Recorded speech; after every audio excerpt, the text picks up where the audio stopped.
नमस्कार, मैं हूं आशीष चित्रांशी और आप देख रहे हैं द न्यूज लॉन्चर। कुछ तो बड़ा होने वाला है सियासत में इस देश की, और खासकर महाराष्ट्र में, क्योंकि अमित शाह संघ के घर में थे, नागपुर में थे, और एकाएक अमित शाह नागपुर से दिल्ली भागे। सिर्फ नागपुर से दिल्ली आने पर प्रश्न नहीं है, अमित शाह ने सारी रैलियां रद्द कर दी हैं। मैं आपको बता दे रहा हूं, चिरौली में 11 बजे रैली थी। 11 बजे जो पहली रैली थी वो रद्द हुई। उसके बाद रैली थी वर्धा में, उसके बाद रैली थी कटोल में। सारी रैलियां रद्द करके अमित शाह, जबकि कल 18 तारीख की शाम 5 बजे चुनाव प्रचार खत्म हो जाएगा, सारी रैलियां रद्द की और वो रैलियां रद्द करके आनन फानन में दिल्ली भागे। सवाल इसलिए भी बड़ा है, और बहुत बड़ा सवाल इसलिए भी खड़ा है क्योंकि नागपुर से भागे, नागपुर में मौजूदगी, एकाएक दिल्ली। आखिर वजह क्या है? इसको हम पड़ताल करने की कोशिश भी कर रहे हैं, महाराष्ट्र में बात कर रहे हैं। हमारे साथ अभिषेक कुमार हैं जो इस बारे में कुछ पड़ताल करके भी ला रहे हैं। अभिषेक, आखिर ऐसा क्या हुआ? अमित शाह का ऐसे चुनाव प्रचार खत्म होने में 30-32 घंटा बाकी है, उस वक्त में 30 घंटे करीब बाकी हैं, उस वक्त में सब कुछ छोड़ छाड़ के दिल्ली भागना, इसका मतलब क्या है? देखिए आशीष जी, चूंकि न तो गृह मंत्रालय कुछ बोल रहा है, न भारतीय जनता पार्टी कुछ बोल रही है। हम्म। अपुष्ट सूत्रों के हवाले से तो तरह तरह की खबर है। हम्म। एक खबर यह है कि मणिपुर के बिगड़े हालात को देखते हुए अचानक दिल्ली भागे हैं। हम्म। अब इस मामले में लालू यादव के शब्दों को उधार लेकर कहें तो वही हम्म। था कि जैसे क्या उनके पैर में उनके गोड़ में अलकतरा लग रहा था नितिन गडकरी के बारे में कि वो रोड बना रहे हैं। हम्म। वो तो वहीं से नागपुर से भी, नागपुर एक मेट्रोपॉलिटन सिटी है, 30 लाख से हम्म। ऊपर की जनसंख्या है, वहां अच्छा इंटरनेट है, अच्छी कनेक्टिविटी है, कंट्रोल तो हम्म। वहां से भी कर सकते हैं। हम्म। अच्छा, सवाल ये है कि वो उसके लिए भागे, समझ में नहीं आ रहा। दूसरा, योगी आदित्यनाथ ने जो 6 महीने की डेडलाइन दी थी, उसका आज आखिरी दिन है पीओके को शामिल करने का। क्या पता कोई मिशन हो, नहीं नहीं उसको नहीं उसके लिए नहीं, भी गए हो। अब ये लेकिन सब हकीकत जो हास्यास्पद मुझे दिखाई दे रही है, है। हकीकत जो मुझे दिखाई दे रही है, उसके 3-4 अलग-अलग पहलुओं से मैं आपको अवगत कराना चाहता हूँ। हम्म। हम्म। पहली बात, विदर्भ का इलाका भारतीय जनता पार्टी का सबसे बड़ा गढ़ माना जाता है। हम्म। कांग्रेस का भी सबसे बड़ा गढ़ माना जाता है। और महाराष्ट्र में पिछले 3 से 4 दिनों में जो हालात बदले हैं, जिस तरह हम्म। का रायता अजीत पवार ने फैला दिया, उसके बाद वहां महाविकास आघाड़ी को लोग अब एक तरफा मान रहे हैं कि इस चुनाव में बस कुछ बचा नहीं है। हम्म। इस तरह की बातें महाराष्ट्र से आ रही, मुझे नहीं पता, मैं महाराष्ट्र नहीं गया हूं, लेकिन हम्म। मुझे नहीं पता कि महाराष्ट्र में वाकई हालात क्या है। लेकिन जो खबरें आ रही है उसमें माना जा रहा है कि अजीत पवार ने जो रायता बिखेरा, पहले कहा कि अडानी मौजूद थे बैठक में, हम्म। बाद में उन्होंने खंडन किया और कहा कि नहीं, अडानी मौजूद नहीं थे, अडानी पैलेस में बैठक, अडानी हाउस में बैठक हुई। हम्म। अच्छा, हम्म। अडानी का नाम किसी ना किसी तरह से लिया, अडानी हो या ना हो, अडानी हाउस में हो, ये भी अपने आप में बड़ी खबर है। यानी हम्म। अडानी की इन्वॉल्वमेंट है अजीत पवार के मुताबिक हम्म। उस डील में। शरद हम्म। पवार कहते हैं कि नहीं, अडानी भी मौजूद थे। हम्म। अब जो जिस ढंग से खेल हुआ, उससे महाराष्ट्र में 2-3 बातें साफ दिखने लगी। भारतीय हम्म। जनता पार्टी को किसी अलायंस पार्टनर का वोट ट्रांसफर नहीं हो रहा। अलायंस पार्टनर हम्म। के पास वोट ही कितने हैं, जितने हैं वो अपनी सीटों पर ही लड़ रहे हैं, उससे हम्म। ज्यादा पर लड़ रहे हैं, तो वो नहीं मिल रहा। बीजेपी ने 148 सीटों पर, यानी लगभग आधी पर खुद को सीमित कर लिया। अब उसी में बीजेपी को फाइट करनी है कि भाई जो है हमारे लिए तो जमा पूंजी यही है। और उसमें भी उसको इतनी कड़ी चुनौती है कि कई जगह तो पीछे दिख रही है, बड़ी बड़े मार्जिन से पीछे दिख रही है अभी की स्थिति को आप देखें तो। अब उस परिस्थिति में विदर्भ की बात है तो विदर्भ के प्रोजेक्ट को उठा करके, एयरबस वाला प्रोजेक्ट हो जो गडकरी बड़ी मेहनत से लाए थे, उसको उठा हम्म। करके ले जाया गया वहां गुजरात में। कुछ और हम्म। सिलिकॉन चिप वाले मामले थे जो वेस्टर्न महाराष्ट्र के थे, वो ले जाए गए वहां गुजरात में। अब हम्म। सवाल उठता है कि गुजरात का से आने वाला कोई नेता अगर महाराष्ट्र में जाकर के इस हालात में चुनाव प्रचार करता है, तो नहीं, मुझे मैं नहीं लगता। मैं अभी अगर शक्ति सिंह गोहिल भी कांग्रेस के लिए चले जाए, मैं आपको बता दूं, अभी अगर कांग्रेस के लिए मधुसूदन मिस्त्री या शक्ति सिंह गोहिल भी चले जाए तो कांग्रेस को भी घाटा हो जाएगा, क्योंकि नहीं वो भी मैं गुजरात से आते हैं, ये सेंटिमेंट बना हुआ है। नहीं नहीं, मैं इस बात में मेरे कुछ सवाल हैं। हम्म। ये ये सेंटीमेंट वगैरह भाजपा में मोदी और शाह पे लागू नहीं होता। इसलिए नहीं कि महाराष्ट्र के लोग नाराज हो जाएंगे, इसलिए कि मोदी और शाह ये नहीं चाहेंगे कि किसी राज्य से वो किनारे अपने आप को ये मतलब खुद ही प्रमाणित कर दें, अपने हाथ से स्व प्रमाणित दस्तावेज दे दें कि हमारी स्वीकार्यता नहीं है, हमारे नाम से वोट कटते हैं। बहुत क्लियर बात समझिए, ये स्वघोषित एक ऐलान है या कहिए खुद द्वारा स्व हस्ताक्षरित प्रमाण पत्र है कि मोदी और शाह महाराष्ट्र में भाजपा को हरा सकते हैं अगर वो खुद को मैदान से दूर करते हैं। इसलिए ये संभावना बिल्कुल भी मैं खारिज करता हूं देखिए कि एक वो चीज करते हैं समझिए कि आशीष हमारे जी, जाने जाने से हार जाएंगे। नहीं नहीं, समझिए बात को, इस बात को समझिए ना। आप मोदी और शाह के जो है विज्ञान को समझिए, उनका मनोविज्ञान, उनके मनोविज्ञान में अहम ब्रह्मास्मि है। वो अहम नहीं ब्रह्मास्त्र में चुनाव हारना जीतना दो तीन बातें मैं दो तीन अपडेट भी दे दूं। अहम ब्रह्मास्त्र वाला व्यक्ति चुनाव हारने जीतने से बड़ा उसका ईगो सबसे बड़ा होता है, उसका ईगो सबसे बड़ा होता है। और 10 साल में प्रमाणित हुआ है कि मोदी और शाह का ईगो सबसे बड़ा है, उसके आगे सब कुछ छोटा है, उसके आगे पार्टी छोटी है, उसके आगे संघ छोटा है, उसके आगे आम आदमी छोटा है, उनका ईगो बड़ा है। जिसका ईगो बड़ा होता है वो मैदान छोड़ करके इसलिए नहीं जाता कि पार्टी भला हो जाएगा, पहली बात। दूसरी बात, वो पीओके वाला तो मजाक का विषय है। तीसरा जो आपने कहा मणिपुर, मणिपुर तो कितना दिन हो गया, अब दिन की गिनती भूल गए लोग। पहले 100 दिन गिने, 200 दिन गिने, 500 दिन गिने, 500 दिन तक मुझे याद है गिना गया था, उसके बाद दिन नहीं गिने लोग। मणिपुर कब ठंडा हुआ था? मणिपुर तो सुलग ही रहा है, कभी ठंडा नहीं हुआ था। मणिपुर की किसे परवाह है? मणिपुर जिसके बारे में स्टेटमेंट प्रधानमंत्री ने नहीं दिया, उसके लिए नागपुर से दिल्ली भागेंगे?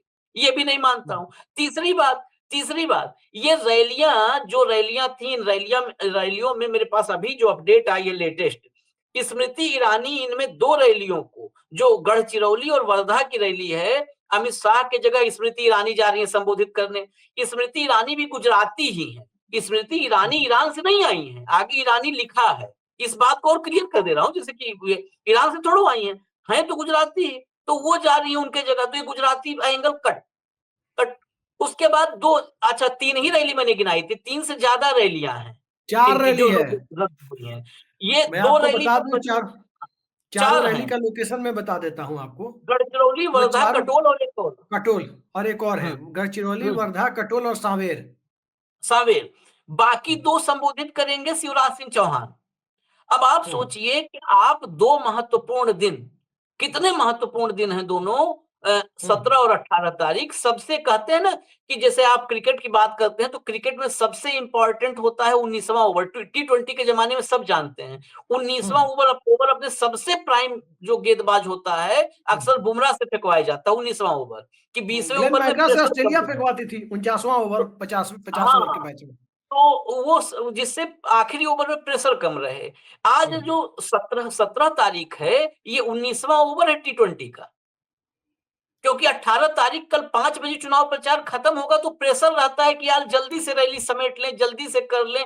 पता चला कि आखिरी रैली पे पहुंचे तब तक 5 बज गया, तो रैली नहीं बोल भी नहीं पाए, 5 बजे चुनाव प्रचार खत्म होने। इसलिए 17 तारीख जो है वो उस दिन जो है जो सबसे खतरनाक गेंदबाज होता है बॉलिंग करता है। अब भाजपा सबसे जो है खतरनाक गेंदबाज कौन है?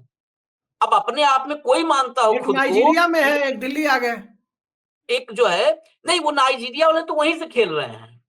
देखिए ऐसा है कि कुछ लोग ग्राउंड में हो ना हो, वो स्टीव बकनर टाइप खेलते हैं, बाहर से ही खेल लेते हैं। मैं बैट ना हो हाथ में, गेंद ना हो हाथ में, स्टीव बकनर बन के खेल लेते हैं। तो नाइजीरिया गए भी हैं।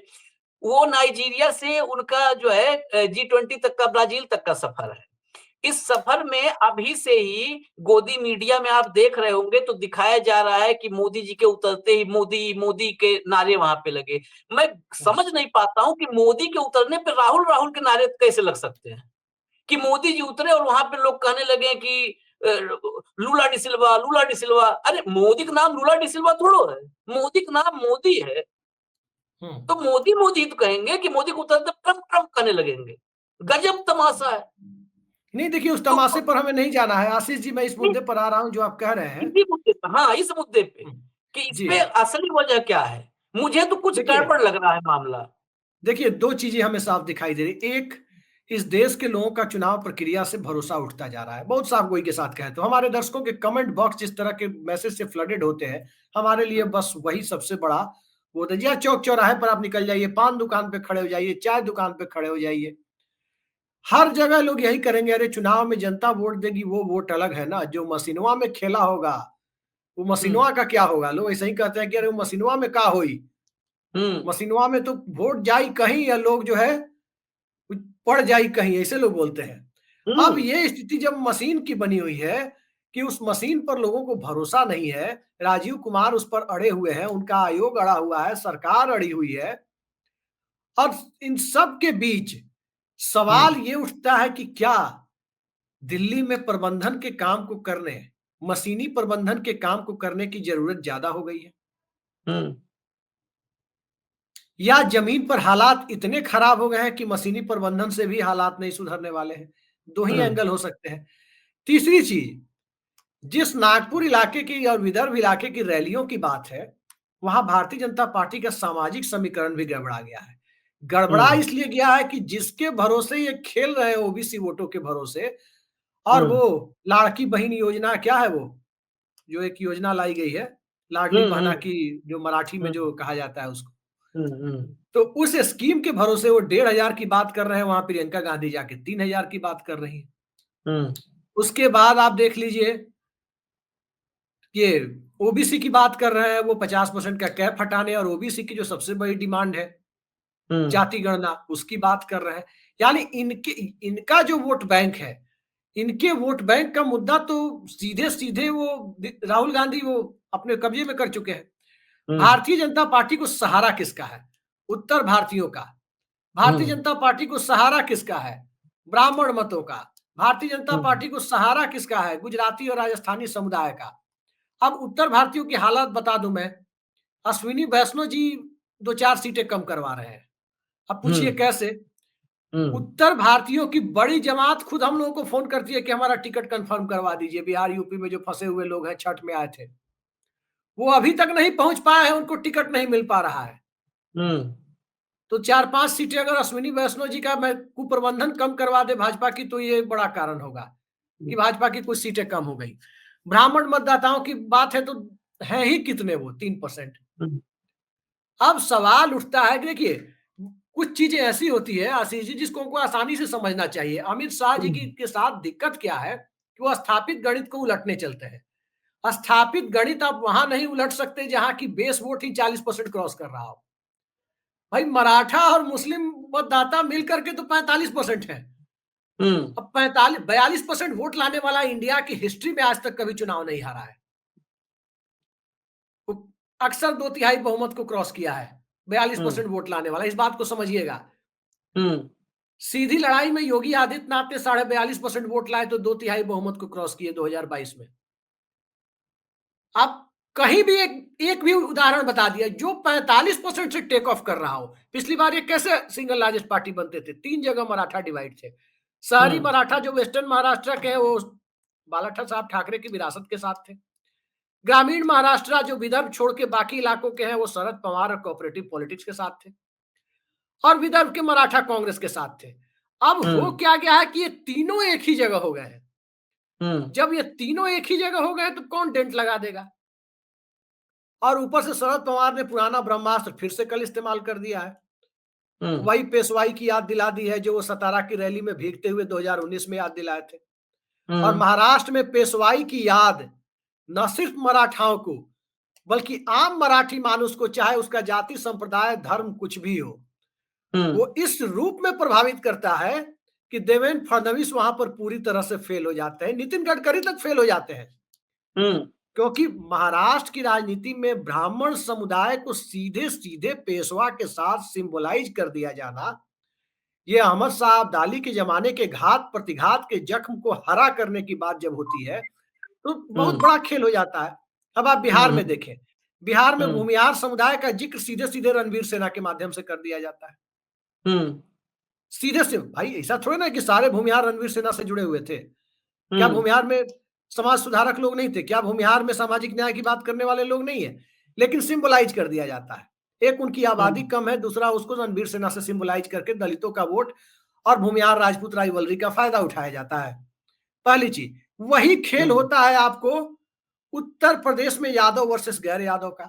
यादव आबादी ही 8-8.5% थी, तो उसका फायदा मिल गया कि एम वाई समीकरण कितना होता है, 27% होता है। तो 27 के खिलाफ 73 को इकट्ठा करने की कोशिश में 42 तक लोग पहुंच जाते हैं।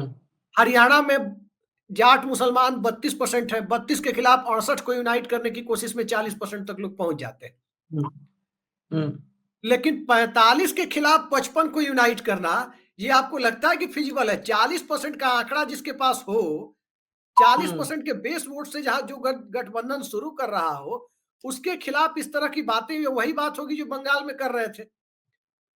बंगाल में क्या चल रहा था? बंगाल में भाई भद्रलोक और मुसलमान, उसके खिलाफ। तो ये हकीकत है जी। इंफॉर्मेशन क्योंकि बेसिकली मैं पड़ताल में लगातार अपडेट्स, इसीलिए मैंने कुछ लोगों को मैसेज किया था, अपडेट्स मैं ले रहा हूँ। आप भी, इसीलिए आपसे भी अपडेट लेना चाह रहा हूँ कि आखिर ये आए क्यों। बाकी हम समीकरणों पर चर्चा, जातीय समीकरण, भाजपा की स्थिति रोज करते हैं। एकाएक ऐसा क्या हुआ, ये रेडिसन ब्लू होटल में रुके हुए नागपुर, ऐसा नहीं था कि नागपुर पहुंचे नहीं थे, नागपुर में रेडिसन ब्लू होटल में रुके, वहां पे कैलाश विजयवर्गीय के साथ इनकी बैठक हुई है। कैलाश विजयवर्गीय पिछले 2 महीने से नागपुर में कैंप कर रहे हैं, वहीं पे फ्लैट लेकर के रह रहे हैं। वही थे, बंगाल में भी विजयवर्गीय ही थे विधानसभा में। तो जो है वहां पे फ्लैट लेके रह रहे हैं, और उनके साथ मैं फोटोग्राफ कहूंगा कि जरा कंट्रोल रूम को जरा वो दिखा दें। कैलाश विजयवर्गीय के साथ जो अमित शाह की बातचीत हुई है, बैठे हुए हैं, एकाएक उनके साथ बातचीत कर रहे हैं। उसके बाद 11 बजे थी पहली, जो है गढ़चिरौली में शिवाजी महाराज के नाम पर कॉलेज है, वहां पर इनकी पहली जनसभा थी। कंट्रोल रूम, आवाज मिल रही है तो आप जरा चला दें, वो फोटोग्राफ चला दें। जो है, जो मुलाकात बातचीत हो रही है, देखिए आप, ये कैलाश विजयवर्गीय और अमित शाह की बातचीत है, बैठे हुए हैं। और इन दोनों के बीच क्या बातचीत हुई है इस बारे में कोई जानकारी नहीं मिली, लेकिन इस बातचीत के बाद गढ़चिरौली निकलने वाले थे अमित शाह, ऐन वक्त पर एकाएक वहां रैली खत्म किए और फिर दिल्ली के लिए रवाना हो गए। अब इसमें कुछ और सवाल हैं, हटा दीजिए इस फोटो को। और सवाल ये है कि इसको एक सूत्रों के हवाले से कई जगह लिखा जा रहा है कि मणिपुर को लेकर के, मणिपुर में जो हालात आज हैं, ऐसे हालात मणिपुर में पिछले 1.5-2 साल के भीतर कई बार बन चुके हैं। 2 साल से कम नहीं हुआ होगा, कई बार बन चुके हैं। कई बार जो है मंत्रियों के बंगलों पर आगजनी, घरों पर आगजनी, क्या क्या हो चुका है। ये पहली बार नहीं है। अच्छा, दिल्ली आप आए, 2 बात और देखिए, लॉजिक की बात जो तर्क से मुझे समझ में आ रहा है, ये दिल्ली आ रहे हैं, सीआरपीएफ के दिल्ली आकर के आप क्या करते, गृह मंत्री क्या करेंगे कि सीआरपीएफ के और बाकी जो एजेंसियां उनके प्रमुखों के साथ बैठक करते ना। ये दिल्ली अभी पहुंचे नहीं, सीआरपीएफ के डीजी जो हैं, वो भी, मैं खबर लेटेस्ट अभी बता रहा हूं, सीआरपीएफ के डीजी मणिपुर के लिए रवाना हो गए। तो आपकी बैठक किससे है? सीआरपीएफ कि डीजी को अगर आपने मणिपुर रवाना कर दिया, तो ये रवानगी तो नागपुर से ही हो गई।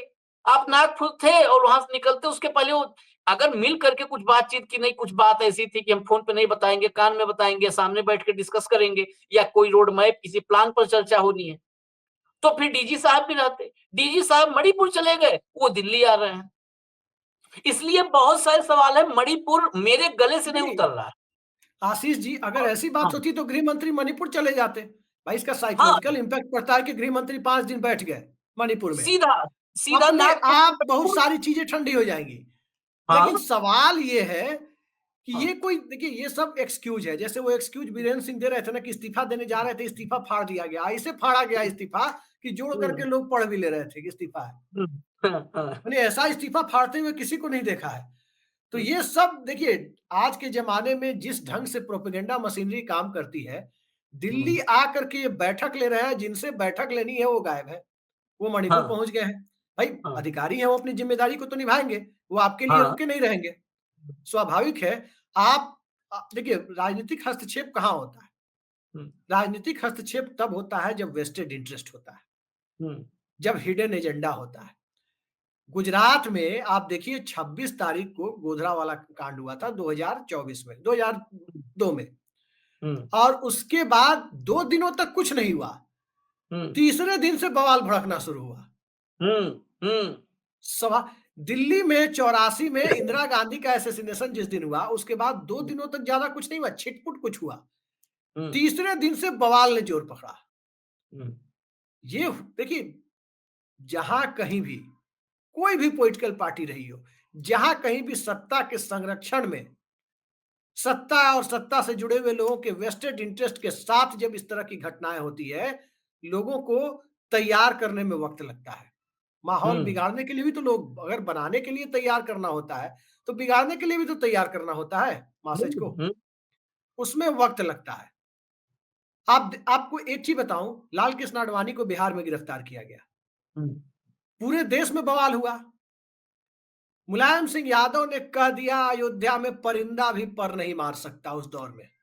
हम्म, याद है ना, बड़ा चर्चित हाँ, स्टेटमेंट था कि परिंदा भी पर नहीं मार सकता। हम्म, ठीक है, कार सेवकों पर गोली चली, 16 लोग मारे गए। यूपी बिहार में सांप्रदायिक बवाल तो नहीं हुआ। बवाल जहां होना था, जहां लोग कंट्रोल नहीं कर पाए, सुंदरलाल पटवा कंट्रोल नहीं हम्म, कर पाए, जाकर के वहां कुछ हद तक शरद पवार मुख्यमंत्री रहते हुए, जो लोग कंट्रोल नहीं कर पाए उनके राज्य में हुआ। जहां परिंदा भी पर नहीं मार सकता की स्थिति थी, वहां समस्तीपुर में हुआ, कुछ हुआ कहीं सुना आपने कि अविभाजित बिहार झारखंड में कुछ हुआ हो?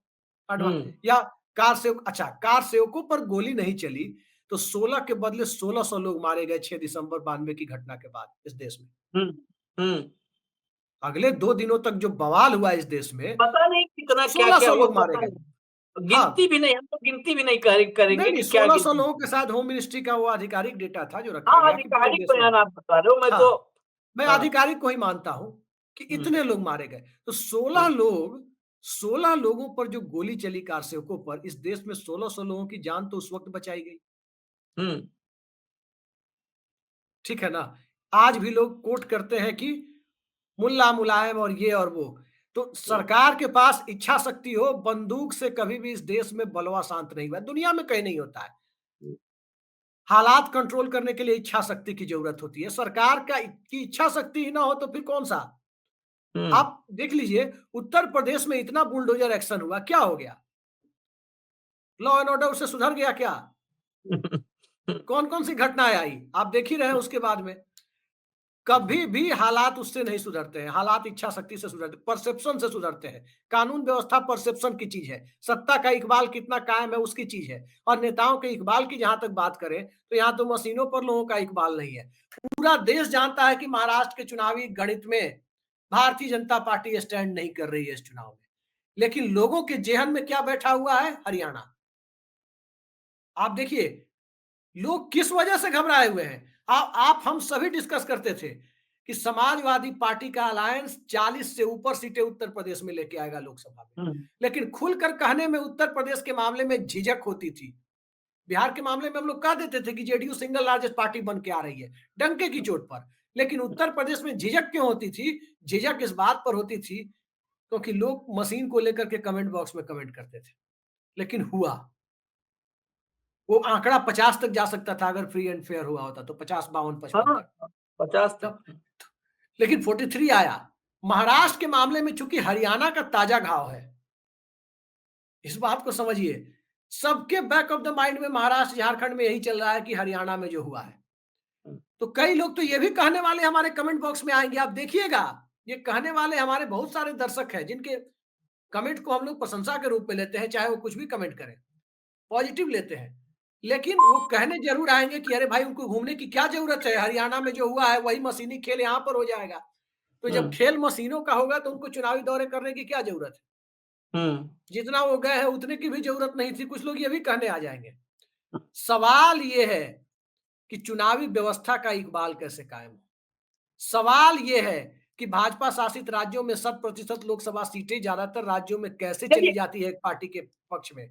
महाराष्ट्र में देवेंद्र फडणवीस, आधा देखिए, आधा गुड़ गोबर, 60% गुड़ गोबर तो अजीत पवार ने किया, हम्म, 30% गुड़ गोबर करने का काम देवेंद्र फडणवीस कर रहे हैं। वो सीधे सीधे अटैक किस पर कर रहे हैं?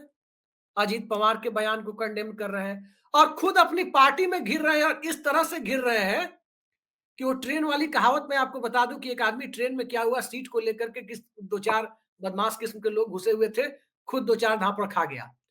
फिर कहा कि मुझे मार दिया, मेरी बीवी को मार कर देखो, उसे भी पीट दिया। फिर कहा कि मेरे बेटे को मार कर देखो, उसे भी पीट दिया। फिर किसी ने कहा कि भाई सबको क्यों पिटवा दिया? तो उसने कहा कि भाई साहब ऐसा है कि घर जाके कोई बोलेगा नहीं कि ट्रेन में हम लोग पिट गए हैं। वो स्थिति बनी हुई है महाराष्ट्र में, और देवेंद्र फडणवीस के बयान का विरोध न सिर्फ महायुति से बल्कि उनकी पार्टी से भी पंकजा मुंडे और अशोक चौहान ने कर दिया। ये हालात जब बनते हुए आ गए हैं, तो उस हालात में अमित शाह के लिए दौरा छोड़ना श्रेयस्कर ही होगा। कुर्सियां खाली रह रही है उनके सर्वोच्च नेता की सभा में। उसके बाद महाराष्ट्र के इक्वेशन में वो फिट नहीं है। किसानों का मुद्दा अलग से आ गया है। गुवाहाटी मॉडल की सरकार का मुद्दा अलग से आ गया है। तो अब आखिर वो करेंगे तो क्या करेंगे? सवाल तो बड़ा हो जाता है यहां पर कि वो करेंगे तो क्या करेंगे? तो ऐसे सवालों को लेकर भारतीय जनता पार्टी जब खुद घिरी हुई है, तो जान लीजिए गुजरात से आने वाले लोग हैं, इन्वेस्टमेंट वहीं करते हैं जहां रिटर्न की गुंजाइश होती है। इन्वेस्टमेंट जो है, अब सोचिए अमित शाह के बारे में कह दूं, एक चुनावी सभा में उन्होंने कह दिया था, 5-6 साल पहले की बात है, महात्मा गांधी एक चतुर बनिया थे। महात्मा गांधी को भी जाति के खांचे में फिट करने वाले अमित शाह, और जब सवाल है कि बनिया थे, अगर हम जाति के खांचे से अलग हट के बनिया को पैसे के खांचे पर देखें, तो बनिया इन्वेस्टमेंट करना जानता है। और उस इन्वेस्टमेंट के लिए महाराष्ट्र भारतीय जनता पार्टी के बहुत अनुकूल नहीं लग रहा। हाँ, तो कुल मिला जुला करके कौन खेल खराब कर रहा है? दरअसल खेल खराब तो अब ये सोचना है कि अमित शाह क्या कर रहे हैं। खेल खराब करने में तो आप अजित पवार को 60% का क्रेडिट दे रहे हैं। अगर भाजपाइयों से आप महाराष्ट्र में पूछेंगे तो भाजपा का 90% खेल तो पहले ही फडणवीस खराब कर चुके। अच्छा, एक बात बताइए आशीष जी, महाराष्ट्र में भाजपा की लुटिया अगर डूबती है तो उसमें 80% भूमिका, मतलब उसका क्रेडिट देवेंद्र फडणवीस को अकेले मिलने वाला है। 10% में सब बटेंगे, और बटेंगे तो आशीष जी ये बताइए बटेंगे। आशीष जी ये बताइए, एक हम्म। मैच आपको याद है, मनोज प्रभाकर ने अपने शतक के लिए, सेंचुरी के लिए भारत को हरवा दिया था वेस्ट इंडीज से। हरवा दिया तो था। हाँ, प्रभाकर को तो सेंचुरी का, हम लोग बहुत बच्चे थे तब, 6-7 साल के रहे होंगे। प्रभाकर को तो अपनी सेंचुरी का मोह था। नयन मोंगिया को कौन सा मोह था? नयन मोंगिया तो साथ में थे, उनको कौन सा मोह था? अभी नयन मोंगिया और प्रभाकर इन दोनों से बढ़कर शाह हैं। शाह आखिर क्यों? मैं फिर वही बात रिपीट कर रहा हूं, 19वें ओवर में, यानी कल चुनाव प्रचार का आखिरी दिन है। आज अगर वो चाल जनसभाएं रद्द करके एकाएक रेडिसन ब्लू से, नागपुर से सीधे दिल्ली भाग रहे हैं, तो इसके पीछे असली वजह क्या है? इस वजह की अब तक कोई पड़ताल ठोस नहीं आई है। जितने वजहें बताई जा रही है मीडिया के जरिए, उनमें कोई दम नहीं है। वो सारी वजह, चाहे मणिपुर की बात हो, चाहे अभी एक लाइट मूड में बता दिया अभिषेक ने कि वो पीओके वाला मसला है, खैर ये सब के सब फर्जी बातें हैं। इनमें कोई दम नहीं है।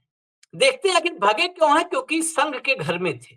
संघ के घर में ऐसा हुआ क्या है, इसकी पड़ताल हम कोशिश करेंगे कि अशोक वानखेड़े जी से पता चले, क्योंकि नागपुर के भीतर से खबर वही निकाल करके ला पाएंगे। तो भाऊ से हम अभी जो है करते हैं कोशिश कि वो नागपुर संपर्क करके पता करें अपने सूत्रों से।